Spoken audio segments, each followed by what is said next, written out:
Today marks 70 years of 9 News. Few people were more influential in changing journalism inside our building and out in this community, more so than Adele Arakawa, even if she's too humble to admit it.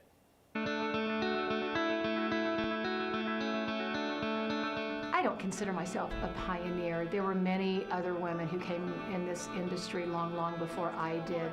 Being a female in a male-dominated industry changes you. It makes you evolve.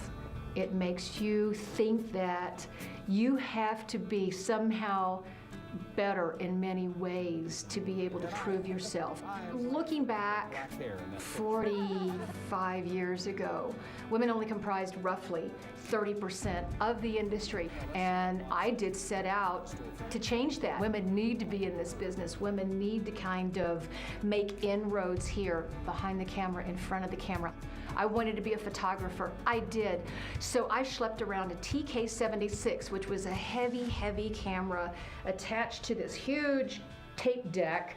You had to wear, belts for batteries for the lights. Well, by the time I got out of the gear, it weighed 70 plus pounds.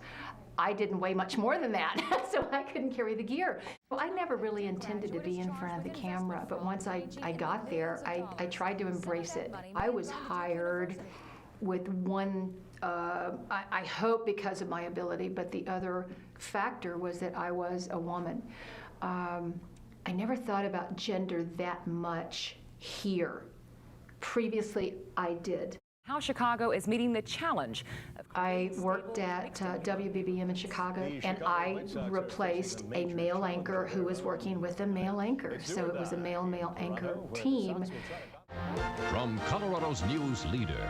And when I came here, there were 2 male anchors on the air. I replaced one of those male anchors.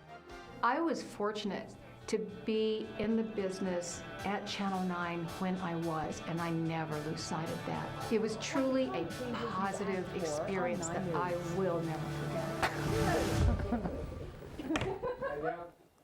Adele is happily retired in Arizona these days, and I really mean happily. She was beaming when we saw her recently. She has very happily left the news life behind, and she's enjoying this time with her family.